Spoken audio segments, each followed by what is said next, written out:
Ok, muito bom, muito bom. Nessa manhã eu quero falar sobre uma mensagem que simplesmente mudou a minha vida e da minha família, e eu sei que vai mudar a sua também. O título da minha mensagem de hoje é Um Salto no Escuro. Alguém acha que dá para saltar no escuro? Ok. Você já entrou, já teve essa sensação estranha de você estar no escuro, você acorda de madrugada, você tem que sair tateando as paredes para tentar encontrar a geladeira, tentar encontrar o banheiro às vezes, você vai se batendo, é muito desconfortável a sensação de escuro, sim ou não? É muito ruim a sensação de escuro, por mais que você não vai querer ligar a luz, que é aquele clarão, mas é desconfortável o escuro, eu não consigo ver aquilo que eu tô, o lugar onde eu tô indo, eu não consigo saber exatamente se eu não vou dar com aquele último dedinho do pé abençoado, que ele só serve para uma... Não, mentira. Ele serve para mais coisa, mas uma das principais funções dele é bater bem no canto da cadeira, assim. É desconfortável. Sabe, essa semana nós estávamos lá em casa, no horário da janta, conversando e falando, eu e a Débora, nós estávamos falando sobre a reforma, sobre a construção, e falando justamente sobre as pessoas, a empreiteira que já estava lá, e eles tinham se mudado para lá, porque eles são de outro estado, então eles literalmente estão dormindo lá, comendo lá, tomando banho lá, estão vivendo lá, eles trabalham manhã, tarde e noite, de segunda a segunda. Se você passar depois dessa reunião lá, você vai encontrar eles trabalhando lá no domingo também, para que nós possamos ter isso tudo rápido. Nós estávamos falando sobre isso na mesa, e daqui a pouco o Zion, meu filho mais novo, né, ele tem 5 anos, ele olhou e disse: eu acho que eu vou querer um dia, como eu queria um dia dormir lá também. E aí, obviamente, nós pensamos o que todo um pai pensa, né? Uma criança de 5 anos, ele quer diversão, ele quer ver o que tem para fazer lá, né? É muito diferente. Como é que as pessoas estão dormindo fora de casa? Mas elas estão dormindo num lugar como esse. Na igreja, tem gente dormindo no prédio da igreja.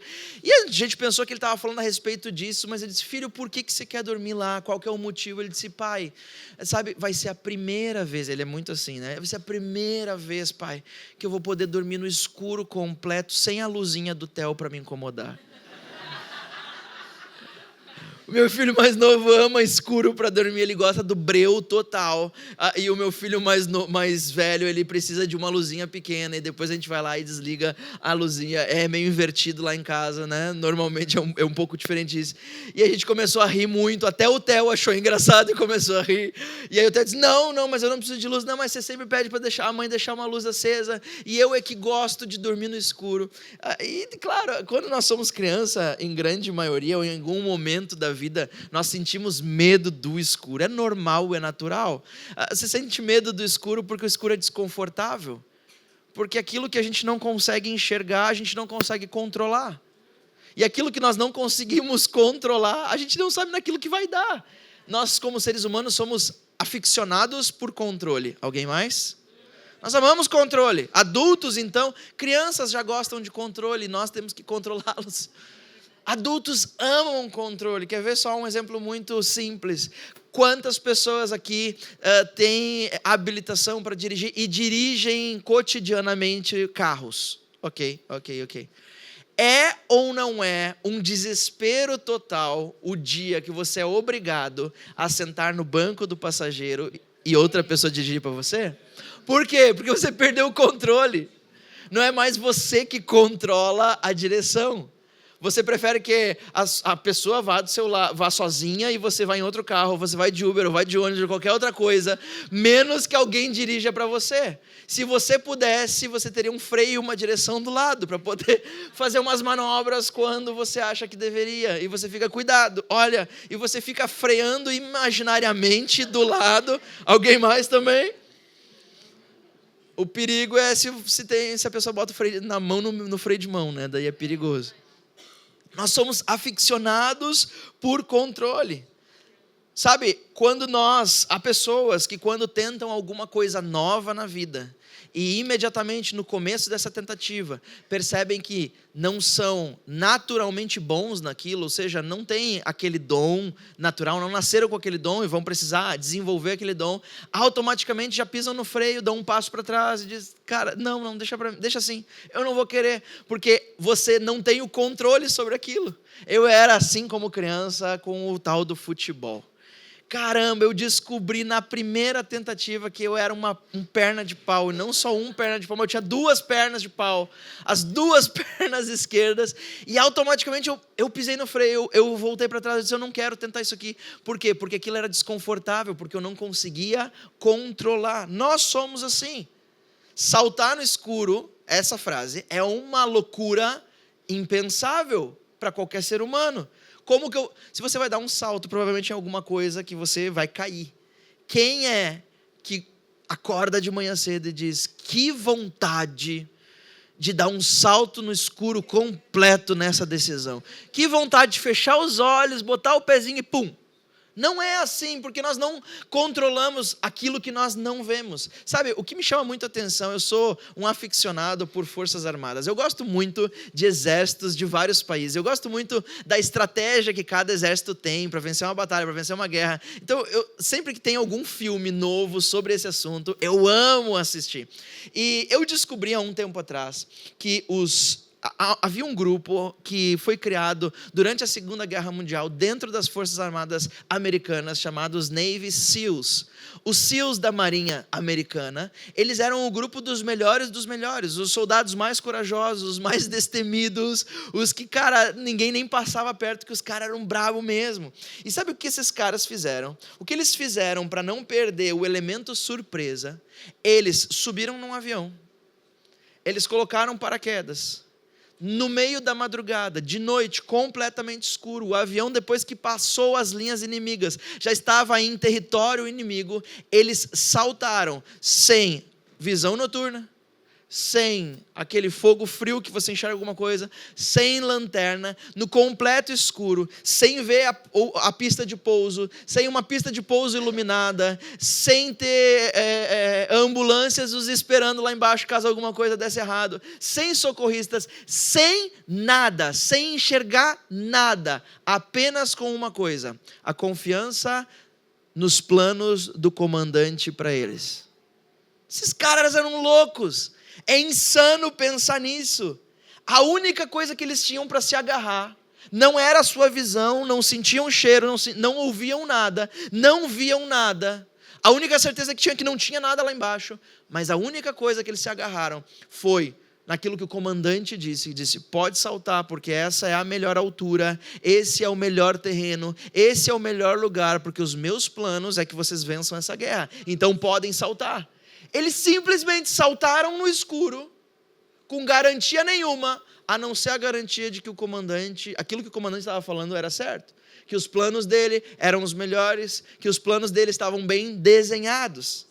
Sabe, muitas vezes nós somos desafiados por Deus, ou eu digo muitas vezes para ser um pouquinho gentil aqui com a gente, tá bom?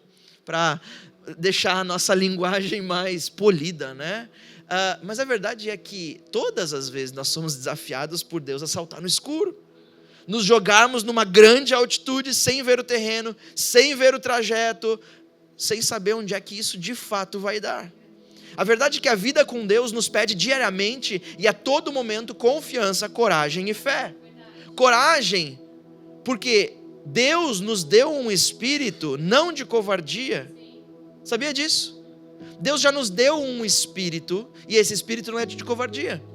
Eu amo aquilo que o apóstolo Paulo era foi um homem usado por Deus para plantar muitas igrejas. A primeira igreja, a igreja primitiva, por assim dizer, ele foi usado por Deus para plantar igrejas, para levantar pastores, levantar pessoas e fazer prosperar o reino de Deus na terra.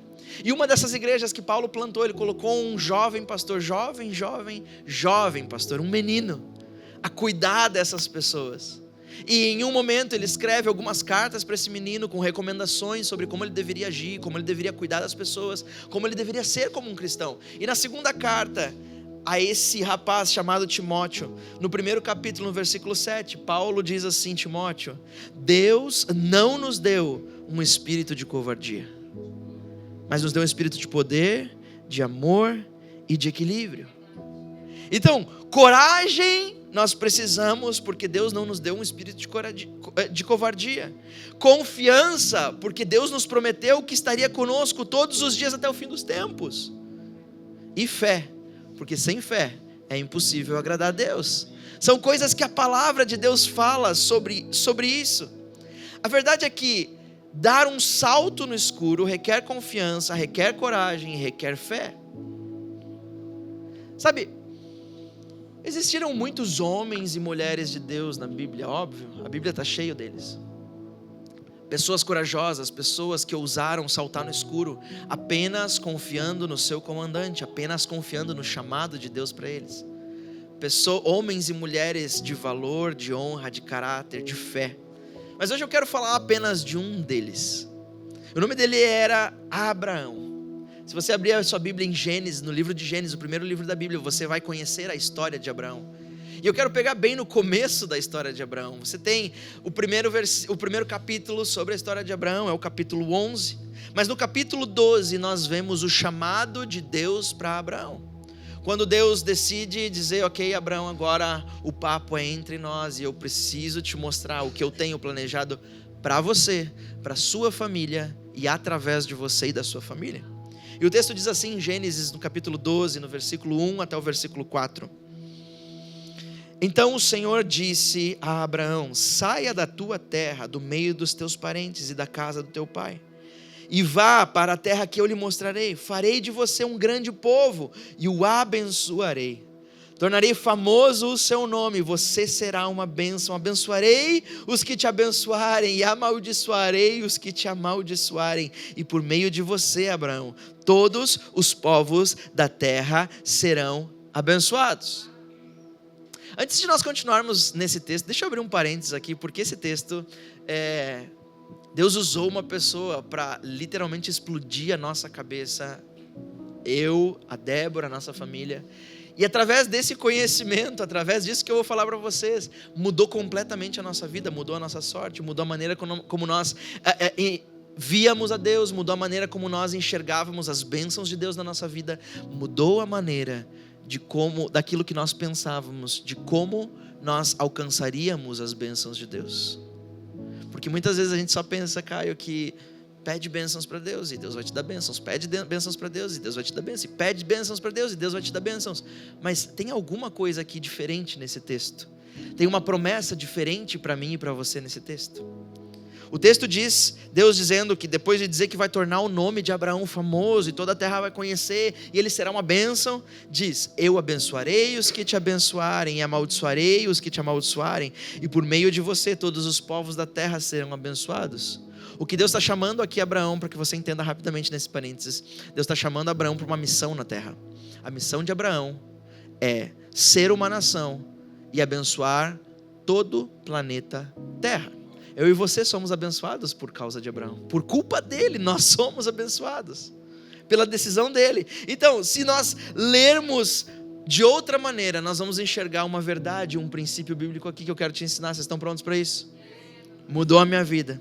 E o princípio é o seguinte: se eu abençoar um abençoado no Senhor, na sua abençoada missão de abençoar, a abençoada consequência é que eu serei abençoado pelo próprio abençoador, que abençoou o abençoado do Senhor, que eu acabo de abençoar. Sabe o que isso significa? Significa que se eu abençoar alguém que gasta a sua vida, a sua missão para abençoar outros, e existem muitas pessoas que investem a sua vida de várias maneiras, e isso eu não estou falando apenas de igreja, apenas do reino dos céus, pessoas que vivem a sua vida para abençoar outros, a sua presença é a bênção para outros. Ele não consegue, ou ela não consegue ficar perto de uma pessoa sem que essa pessoa cresça, floresça, renasça. A vida dela é para abençoar os que estão à sua volta. O que a Bíblia está dizendo para Abraão é: se eu abençoar um abençoado do Senhor, na sua abençoada missão de abençoar, a abençoada consequência que eu terei é que eu serei abençoado pelo próprio abençoador, que abençoou o mesmo abençoado do Senhor que eu acabei de abençoar. Quando eu e a Débora entendemos isso, a nossa vida mudou. Nós começamos a caçar pessoas que gastavam a sua vida para abençoar outros na terra. E nós procuramos intensamente. E todas as pessoas que nós achávamos que viviam essa vida com o propósito de abençoar outros na terra, nós dissemos: eu quero te abençoar. Não, eu não quero nada, mas eu quero te abençoar. O que eu posso fazer? Eu não quero nada. As pessoas diziam, pessoas que têm a vida para abençoar outras nunca querem nada em troca. E nós começamos a investir nosso tempo, nossos talentos, nossos dons, nossos recursos para abençoar essas pessoas. Sabe qual foi o resultado? O mesmo resultado de Abraão. Claro, meu nome não é o mais famoso do mundo, mas nós prosperamos em todas as áreas da nossa vida, porque entendemos esse princípio. Se você abençoar, um abençoado no Senhor, do Senhor, que tem a missão de abençoar a outros, essa consequência é que você vai ser abençoado pelo próprio abençoador. Amém? Fecha parênteses e vamos continuar a história de Abraão. Sabe, Abraão, esse homem que nós acabamos de ler, ele vem de uma família rica, poderosa e conhecida. A família de Abraão vem de uma cidade chamada Ur. E o pai de Abraão, no capítulo 11, ele pega toda a sua família e sai de Ur em direção a uma cidade chamada Canaã. Canaã era o melhor de Deus para essa família. Canaã na Bíblia, não só para a família de Abraão, mas para todo o povo de Israel, era a terra prometida. Era o lugar onde Deus iria dar prosperidade, paz, descanso. Era o lugar deles na terra. Então, essa família, liderados pelo pai de Abraão, chamado Terá. Alguém está grávido aí?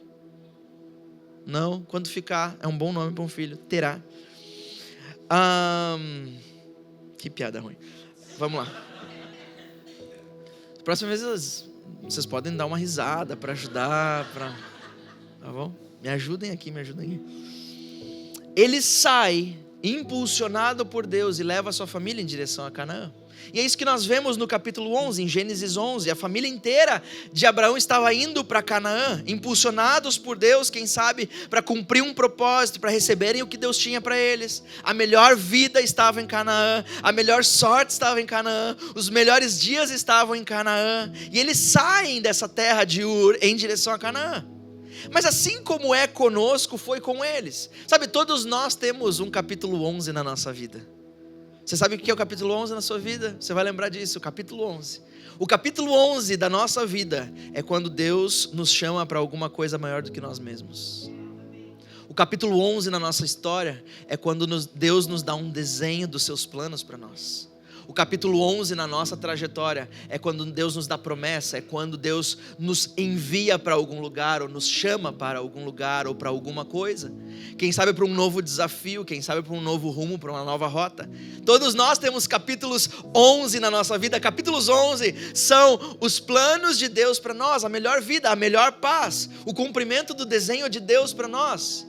É óbvio que não será um mar de rosas, mas é aquele lugar, ou aquele momento, ou aquela situação que nós nos sentimos bem na nossa própria pele. Sabe, esse momento que você diz, uau, eu fui criado para isso. Eu nasci para isso. Você encontra propósito, você encontra a vida, você diz, como que eu não conseguia ver que esse era o meu lugar no mundo? E aquilo arde no seu coração. Esse é o capítulo 11 na vida da família de Abraão. Abraão aqui nesse momento não era o líder da família. Ele era filho do líder da família. Mas a verdade é que a família não chega a Canaã. O pai de Abraão decide que quando eles chegam mais ou menos na metade do caminho, numa cidade chamada Harã, eles decidem que aquele seria o lugar dele. Ele olha e diz, olha, quer saber de uma coisa? Deus até tinha Canaã, mas olha, lugarzinho aqui é jeitoso, tá ajeitadinho. Sabe que parece que tem tudo que nós precisamos. Olha, minha esposa vai se dar bem ali, tem um pessoalzinho ali. E a verdade é que ele não continua caminho. Ele se estabelece naquela terra. Ele cria família naquela terra, ele cria vida naquela terra. E ele desiste do capítulo 11 de Deus para a sua vida. Ele desiste da promessa de Deus para a sua vida. Mas a verdade é que quando Terá, o pai de Abraão, morre, Deus agora fala com Abraão. E agora o papo não é mais com Terá. Deixa eu te falar aqui uma coisa nessa manhã, talvez para muitos familiares de você, nossos familiares, nossos amigos, Deus já chamou antes, Deus já falou antes, e você sabe do chamado de outras pessoas, mas deixa eu te falar uma coisa, nessa manhã, nesse domingo, dia 15 de setembro de 2024, Deus não está falando com seus amigos, com seus familiares, com seus tios, com seus parentes, com seu pai, com a sua mãe, com a sua avó, com o seu avô, Ele está falando com você. Ele está falando comigo. Não era mais com Terá, com o seu pai, agora era com Abraão. E para Abraão, ele diz: Abraão, agora sai do meio da tua gente, deixa tudo para trás e vai para a terra que eu vou te mostrar. Meu irmão, minha irmã, Deus não vai descansar enquanto você estiver na metade do caminho dos planos dele para a sua vida. Deus não vai te deixar na metade do caminho dos planos e das suas bênçãos para você. Deus não te quer, Deus não me quer na metade do caminho do nosso chamado. Deus não nos quer na metade do caminho do trabalho que Ele nos deu para fazer. Deus não tem metade do caminho para nós. A conversa agora não era mais com o pai ou com a mãe de Abraão, era com ele. Eles já tiveram a sua chance e desistiram e abandonaram na metade do caminho. Tiveram os seus chamados, os seus sonhos, mas agora Deus está falando com Abraão, assim como agora Deus está falando comigo e com você. Quantos podem dizer amém para isso? Sabe, Deus não deixou Abraão permanecer, ficar em Harã, assim como Ele não nos deixa no meio do caminho. Sabe por quê? Porque Ele sabe que os planos dEle a nosso respeito são muito maiores, mais elevados, mais perfeitos, mais plenos do que os nossos planos. Eu amo aquilo que Deus fala para o seu povo através do profeta Isaías, no livro de Isaías, no capítulo 55, quando ele diz: porque assim como os céus são mais altos do que a terra, assim são os meus caminhos mais alto do que os vossos caminhos, e os meus pensamentos mais alto do que os vossos pensamentos. Ou também quando Deus fala através de Jeremias, no capítulo 29, ele diz: porque eu, o Senhor Deus, sou quem conhece os planos que tenho para vocês, planos de fazê-los prosperar, não de causar dano, planos de dar a vocês esperança e um futuro. Sabe, Harã não é o meu lugar, mas Canaã é o meu destino. Muitos de nós fazemos na nossa vida, nas nossas situações, nos nossos desafios, Harã, a metade do caminho, como um lugar de moradia, assim como seu pai fez. Mas a metade do caminho é apenas o percurso, é uma trajetória, é um lugar de passagem, não é um lugar de fazer vida, não é um lugar de criar raízes, não é um lugar de perder, de gastar tempo. O pai de Abraão estava gastando tempo, porque aquele não era o propósito de Deus para ele. Sabe, eu amo tentar entender ou perceber ou imaginar, vamos dizer assim, como deve ter sido a conversa de Deus com Abraão e de Abraão com Deus, esse diálogo.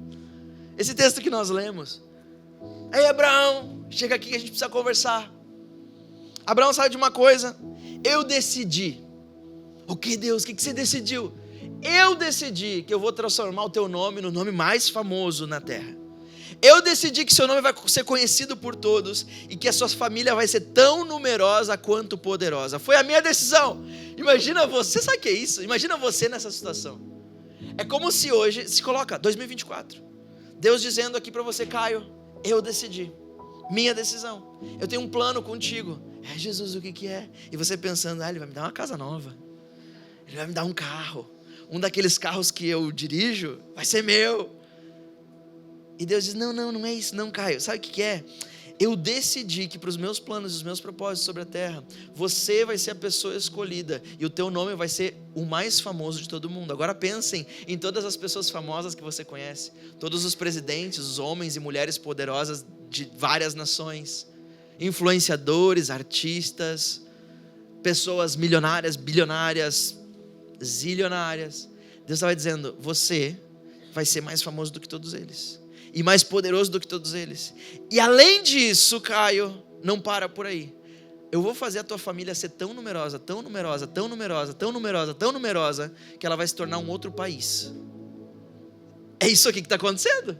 Imagina Abraão dizendo: uau, Deus, que eu não sei o que dizer, Deus. Eu não tenho palavras para te agradecer. Isso sempre foi meu sonho, Deus, o Caio dizendo, né? Sempre foi meu sonho, Deus.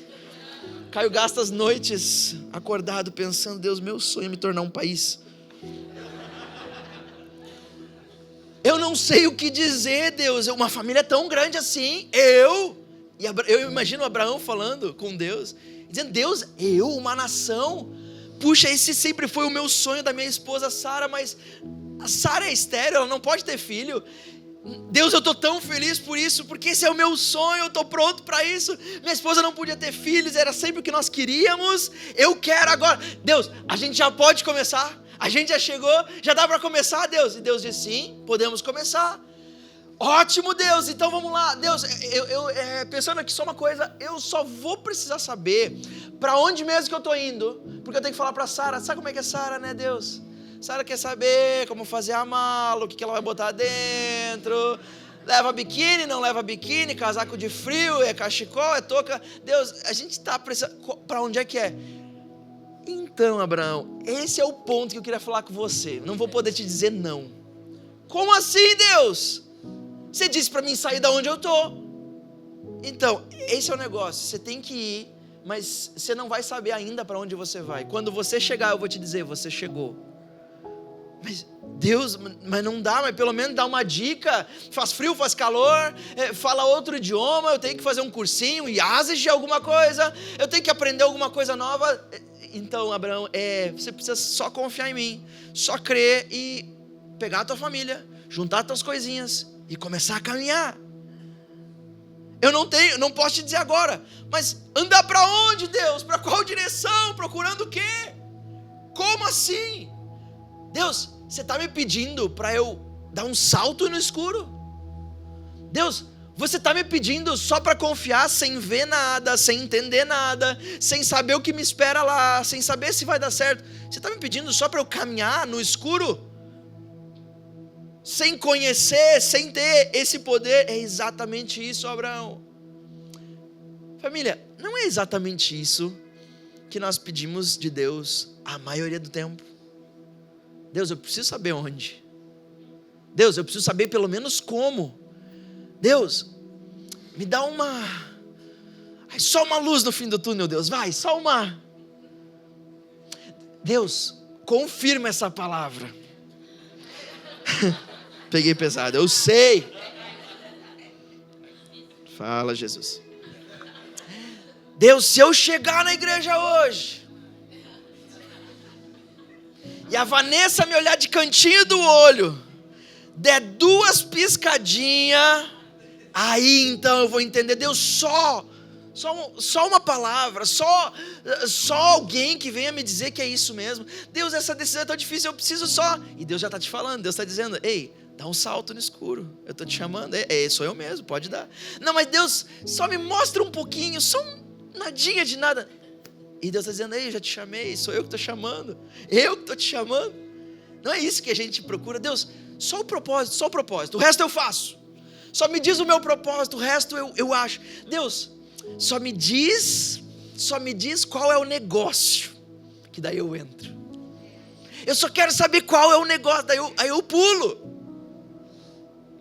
Sabe, em Hebreus capítulo 11, agora outro livro, lá no Novo Testamento, o escritor fala a respeito do ato de Abraão.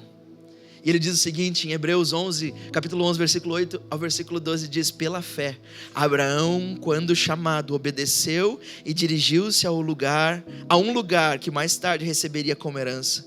Embora não soubesse para onde estava indo, pela fé, peregrinou na terra prometida, como se estivesse em terra estranha. Viveu em tendas, bem como Isaac e Jacó, co-herdeiros da mesma promessa, pois ele esperava a cidade que tem alicerces, cujo arquiteto e construtor é Deus. Pela fé, a própria Sara, a esposa de Abraão, também pôde ter um filho, apesar de ser estéril e avançada em idade, porque considerou fiel aquele que lhe havia feito a promessa. Assim, daquele homem, já sem vitalidade, originaram-se descendentes numerosos como as estrelas do céu e incontáveis como a areia da praia do mar.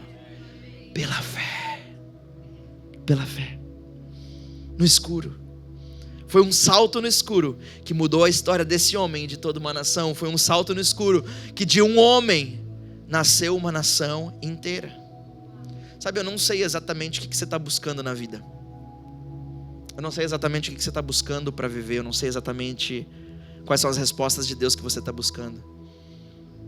Mas, se você estiver buscando uma revolução completa na tua vida, se você estiver buscando vencer uma 2ª, 3ª, 4ª ou 5ª ou 1ª guerra mundial nos teus dias, você precisa aprender. Nós precisamos aprender a saltar no escuro, na direção de Deus.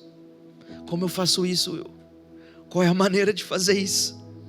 Em primeiro lugar, para conseguir vencer o medo do escuro, da desconfiança e da falta de controle, nós precisamos aprender a deixar o passado no passado. Passado precisa ficar no passado. Sabe, eu sei como é difícil nós nos sentirmos no meio do caminho. Sabe? Ninguém gosta de estar no meio do caminho. Ninguém gosta de estar na metade de nada. No começo das coisas é legal, é bom, é prazeroso, é adrenalina correndo no sangue. No final é maravilhoso, porque tudo já está completo, o plano está desenhado, nós conseguimos ver com exatidão, mas no meio, ninguém gosta de estar no meio do caminho. Ninguém que vai comprar uma passagem de avião compra a fileira do meio. A gente compra o corredor ou a janela. Ninguém escolhe a fileira do meio, é desconfortável, eu não tenho controle.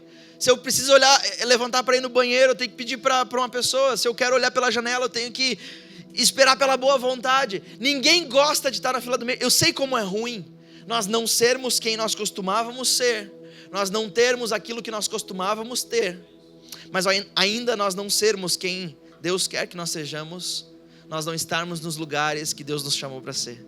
É desconfortável mesmo, é desafiador mesmo.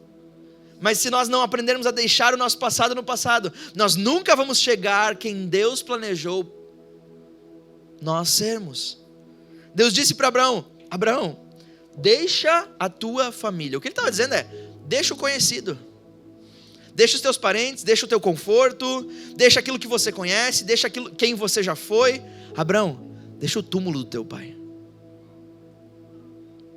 Quando Abraão deixou o túmulo do pai em Harã, o que ele estava dizendo é, ele não estava dizendo eu não faço mais parte dessa família, ele estava dizendo eu deixo para trás aquilo que todos pensaram que eu seria. Eu não quero ser um esqueleto numa tumba, eu quero estar vivo e pleno, andando nas promessas de Deus.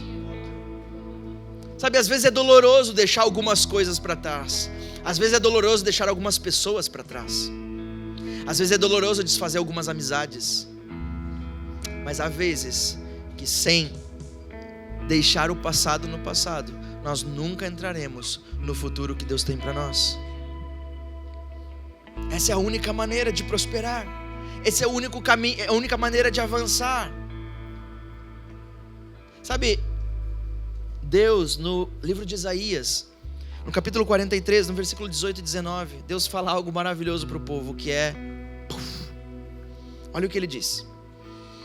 Deus diz: mas agora o Senhor Deus diz ao povo: não fiquem lembrando, não fiquem lembrando, não fiquem lembrando, ei, não fiquem lembrando do que aconteceu no passado, não continuem pensando nas coisas que eu fiz há muito tempo, pois agora vou fazer uma coisa nova que logo vai acontecer, e de repente vocês a verão. Prepararei um caminho no deserto e farei com que estradas passem em terra seca. Vocês repararam o que Deus está dizendo para o povo?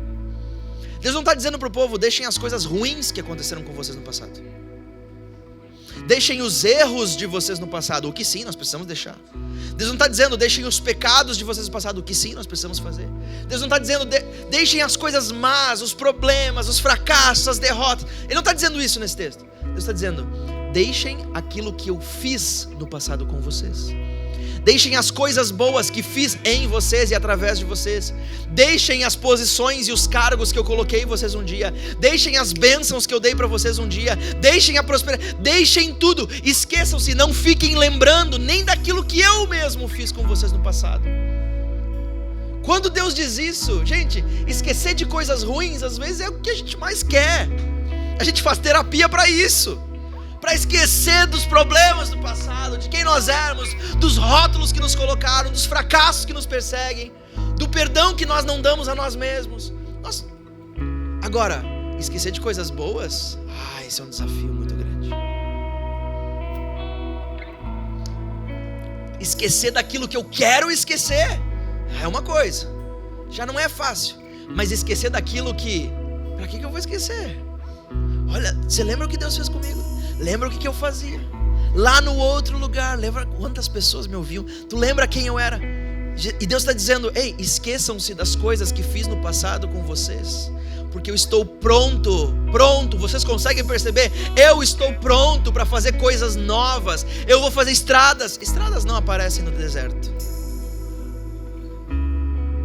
Deus está dizendo: eu estou pronto para fazer milagres na vida de vocês, pronto para fazer milagres nos caminhos de vocês, pronto para criar estradas onde todos, inclusive você dizia que era impossível. Eu estou pronto para criar caminhos novos, em novos rumos, em novas direções. Mas esqueçam-se do passado, não apenas as mágoas, não apenas as dores, não apenas as feridas antigas que te feriram e que você feriu. Não apenas isso, não apenas o perdão, mas também deixem as coisas que o Senhor fez, porque Ele está pronto para abrir um futuro cheio de paz e de liberdade. E nós não somos museu. Olha para o rostinho da pessoa que está do teu lado, se você quiser. Se você não quiser, olha para cima. Tem cara de museu, gente? Se não tem cara de museu, não vive de passado. Só museu vive de passado. Deus não tem velharia, quinquilharia passado para você. Deus tem novidade de vida e um futuro cheio de paz, cheio de amor, cheio de liberdade. Mas esqueçam-se, perdoe o passado. Perdoe a sua mãe, o seu pai, as palavras que foram ditas a você. Perdoe as feridas que te causaram. Peça perdão pelas feridas que você causou. Mas saiba que depois de Jesus Cristo e do seu sacrifício, o teu passado não tem mais poder para determinar quem você é, mas o Deus da promessa pode determinar quem você será. Para saltar no escuro, você precisa vencer esse desconforto. O outro desconforto que você tem que vencer para conseguir saltar no escuro é confiar, aprender a confiar apenas no comandante. Sabe, esses homens da marinha, os SEALs da marinha americana, eles aprenderam a confiar apenas no comandante. Não dava para enxergar nada, nem pista de pouso, não tinha ninguém à sua espera. Apenas confiavam no plano perfeito do comandante. Sabe, um dos melhores conselhos que eu já recebi na minha vida foi de um homem português, antes de nós virmos para o Brasil novamente. Ele disse: Will, Débora, vocês precisam aprender e buscar mentores ou um mentor que ame vocês. Eu fiquei ouvindo e disse: ok.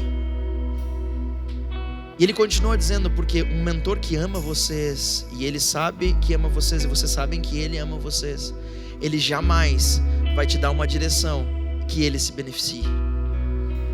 Porque alguém que ama você não está preocupado com ele mesmo, está preocupado com você. Porque o amor, a Bíblia diz, não é egoísta. Se é egoísta, deixa eu já te dar um recadinho aí, fica de graça essa, tá? Não é amor. Quando nós entendemos e temos o nosso comandante, alguém que nos ama, e as coisas que nós já vivemos na nossa vida nos provam que Ele nos ama, que Ele quer o nosso melhor, que Ele não está nem aí para aquilo que eu posso dar para Ele, porque eu não tinha nada para dar para Ele, eu não tenho nada para dar para Ele, e mesmo assim Ele deu o seu Filho, o melhor, o melhor de tudo, Ele deu por mim, no meu lugar. Você sabia que no paraquedismo é proibido que outra pessoa monte o paraquedas de quem vai saltar? Você sabia disso? Dobre o paraquedas, enrole as cordas, coloque dentro da mochila de salto, prepare a corda, o gatilho. É proibido. A única pessoa que pode montar o equipamento é você mesmo. Se você vai saltar, é você mesmo que pode fazer isso. Por quê? Justamente porque essa não é uma boa hora, a não sei quantos metros de altitude, descendo de cabeça em queda livre a 200, 240 km por hora. Não é uma boa hora para você começar a fazer testes de confiança com alguém. É só assim que você vai ter certeza que ninguém colocou pedra dentro, cortou as cordas. Esse é o único jeito. Só você pode fazer isso. Mas sabe de uma coisa? Eu confio o suficiente na minha esposa para permitir que ela monte o meu paraquedas. Porque o pouco tempo de vida que nós temos juntos já é prova suficiente para mim de que ela me ama. E de que ela jamais faria alguma coisa para prejudicar, para colocar minha vida em risco. Jamais, jamais. Eu confio. Poucos anos juntos. O que dirá de um Deus eterno, que já te provou de capa a capa da Bíblia, ainda te dá um bônus de toda a tua vida, da vida de pessoas que tu conhece, que te ama, que não te pede nada em troca, apenas o teu amor e a tua vida. Será que Ele já não provou o suficiente? Que Ele não vai cortar corda do teu paraquedas? Que Ele não vai colocar pedras na tua mochila? Ele já provou o suficiente. Quando nós sabemos que o nosso comandante nos ama, nós podemos saltar de olhos fechados no escuro, onde for. Aprenda a confiar no comandante. Se o comandante a quem você obedece é Jesus, pode confiar. Agora, se o comandante que você obedece é você mesmo, abre o olho. Abre o olho. Se o comandante que você obedece é o teu chefe, para a tua vida, obviamente, né? Abre o olho. Se o comandante que você obedece na tua vida são coaches ou alguém que você paga, abre o olho. Por quê? Porque ninguém é mais confiável que Jesus. E a própria Bíblia ensina que maldito o homem que confia no homem. Uau!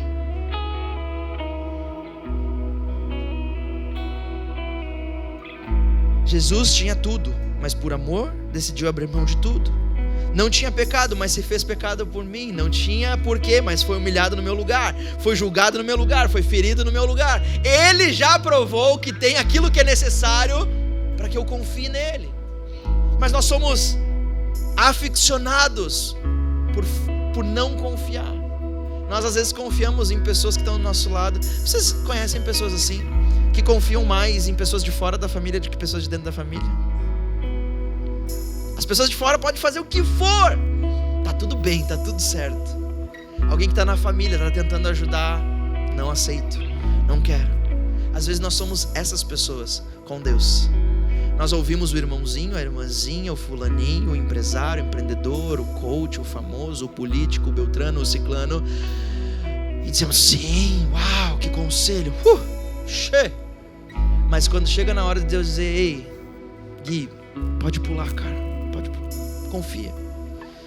Jesus, não sei não, hein, você não pode me mostrar primeiro? Gui, eu morri por ti na cruz, cara, eu fiz isso, eu não merecia nada, pode pular. Deus, mas não dá pra me mostrar só um pouquinho, ligar só uma luzinha? Gui, pula, cara, vai por mim.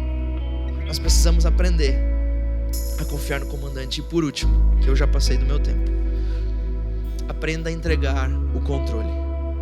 Sem dúvida, esse é o ponto mais difícil, porque exercita a nossa confiança num Deus invisível. Sabe, é impossível um soldado servir a dois comandantes. Ou você obedece a Deus, ou você obedece aos seus desejos, aos seus instintos. Enquanto o controle da nossa vida estiver nas nossas mãos, o único lugar que nós iremos chegar é na metade do caminho dos sonhos dele para nós. Não tem como ir mais, não dá. O que matou Terá, o pai de Abraão, e não permitiu que ele vivesse os sonhos de Deus, os planos de Deus para ele, foi manter o controle nas suas mãos. Você já pensou, o que Terá viu será em Harã, na metade do caminho? O que será que chamou a atenção dele, que fez ele dizer, olha, eu vou ficar por aqui, eu acho que tem aquilo que eu preciso, eu tenho o controle da minha família, porque afinal de contas, o que nós somos ensinados a viver é tomar o controle da nossa vida nas nossas mãos, sim ou não? É isso! Então Terá fez isso. Ele disse, ei, o controle da minha família, do meu destino, do meu futuro está nas minhas mãos, sabe de uma coisa? Eu acho que Harã, a metade do caminho, é a melhor coisa para mim. E lá ele ficou, mas lá ele morreu. O que ele viu, quem sabe, foi os desejos de uma vida abundante, que fizeram com que ele morresse na metade do caminho. Talvez você pode estar pensando em entregar minha vida, o controle da minha vida, Will, como é que é? Isso até parece o coach ao contrário. Como assim entregar o controle da minha vida? Novidade para você, coach não é evangelho, coach não é o que Jesus veio fazer na terra. Jesus não pregava que o controle te pertence, ele pregava que se você e eu entregássemos o controle da nossa vida nas mãos de Deus, então Deus se encarregaria do meu futuro. Sabe, é assim que funciona a nossa vida, quer ter o controle, Caio? Deus vai dizer, ótimo, cara, é tua decisão, eu respeito isso. Eu sei que não é o melhor, mas fica à vontade. Só que se você diz, o controle é meu, o controle é seu, cara. Não, Deus, deixa que nisso aqui eu mando, não vou pular aqui não. Deixa mudar de altitude, deixa descer um pouquinho mais o avião, e aí eu vou pular, porque o Senhor não entende muito de salto, deixa pra mim. Tá bom, fechou. E aí depois, 2 semanas depois, corta a cena, tá o Caio, é só um exemplo, né? O Caio, eu tenho confiança no Caio. Corta a cena, tá o Caio dizendo, Deus, por favor, eu não sei onde eu me meti, Deus, eu tô num buraco sem saída, eu preciso de um milagre. E Deus olhando e dizendo, cara, mas você não disse que o controle estava na tua mão? Agora quando a gente diz, Deus, tudo da minha vida te pertence, o controle é teu, o controle da minha empresa é teu, dos meus filhos é teu. Deus, eu estou tentando fazer o meu melhor, mas a verdade é que os meus filhos te pertencem, a minha vida te pertence, o meu salário te pertence, Deus, a minha empresa te pertence, tudo te pertence. Deus diz, ei, deixa pra mim, porque eu estou vendo pessoas ali que estão dizendo que o controle é meu. Então se o controle é meu, eu vou levar para onde eu quero, e onde eu quero é Canaã e não Harã, sabe? Se o controle da tua vida estiver na tua mão, o lugar que você vai chegar é no máximo, se você for bonzinho, nos melhorzinhos, na metade dos sonhos de Deus para você. Agora, se você entrega o controle da tua vida nas mãos de Deus, você pode ser o pior dos piores dos piores, e Deus diz, deixa para mim que a minha matemática é diferente, e eu faço o que eu quero, porque se o controle é meu, eu sou o melhor em controlar, eu sou o melhor em dar aquilo que você precisa, eu sou o melhor em fazer sonhos acontecerem. Sabe, foi isso que Jesus veio fazer aqui na terra. Jesus deu o salto no escuro por excelência. O maior salto no escuro que a humanidade já viu, já ouviu, já presenciou alguns, já leu, foi o salto que Jesus deu. Jesus, o Filho de Deus, ele desceu à terra sem precisar. Ele não precisava fazer isso, nós precisávamos fazer isso. Mas ele decidiu descer e saltar no escuro. Ai, como que você sabe disso, Will? O que você está tentando falar? Sabe, se você abrir a sua Bíblia, você vai ver que Jesus, um pouco antes de ser preso e de ser julgado, ele está ajoelhado, orando, em agonia, em angústia total. Em um certo momento, o texto bíblico relata que Jesus disse ao Pai, Pai, se for possível, afasta de mim, passa de mim esse cálice, eu não quero beber ele. Jesus estava dizendo, Deus, se for possível, eu não quero viver isso aqui. Deus, se for possível, eu não quero saltar, porque eu sei a dor que me espera, eu sei o problema que me espera, eu sei a agonia, a angústia, o sofrimento que me espera. Se for possível, pela minha vontade, eu não quero. Deus, pelo meu controle, eu não quero. Mas ele termina a oração dizendo, mas Deus, que não seja feita a minha vontade, mas que seja feita a tua vontade.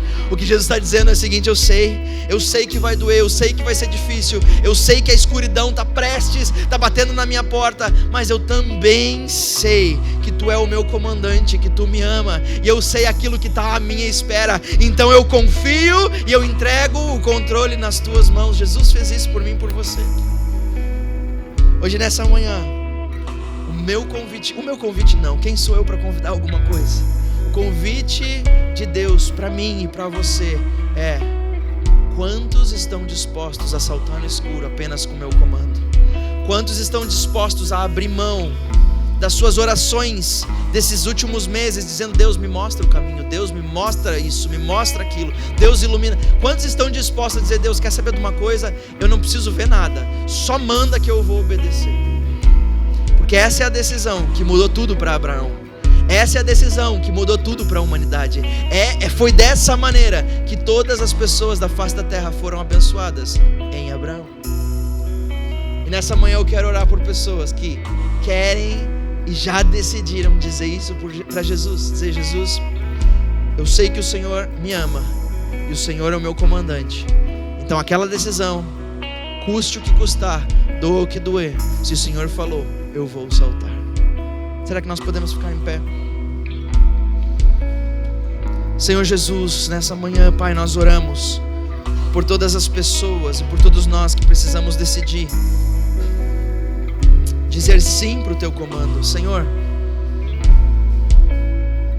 a situação ao nosso redor diz que não é a altura certa, diz que não é o momento certo, nem a hora certa. Tudo ao meu redor Todas as pessoas ao meu redor estão dizendo que esse não é o momento certo de saltar. Mas, Senhor, nós confiamos mais na Tua palavra do que em pessoas. Nós confiamos mais no Teu comando do que em situações. Nós confiamos mais no Teu comando do que em desafios. Nós confiamos mais no Teu comando do que tamanho de problema. Pai, em nome de Jesus, nesse momento, nós decidimos, alguns de nós estão decidindo hoje, Jesus, a saltarem no escuro como um passo de fé. Pai, em nome de Jesus, aceita essa decisão, aceita esse passo de fé, essa declaração de fé. E Pai, honra a nossa decisão nesse momento de confiar 100% em Ti, esperar o tempo certo, e no momento que o Senhor nos disser, nós iremos saltar. Pai, em nome de Jesus, recebe como uma adoração, Senhor, como aroma suave diante de Ti, a nossa obediência, a nossa confiança, a nossa coragem e a nossa fé. Em nome de Jesus. Amém e amém. Amém. Ouse saltar no escuro e você verá o resultado disso.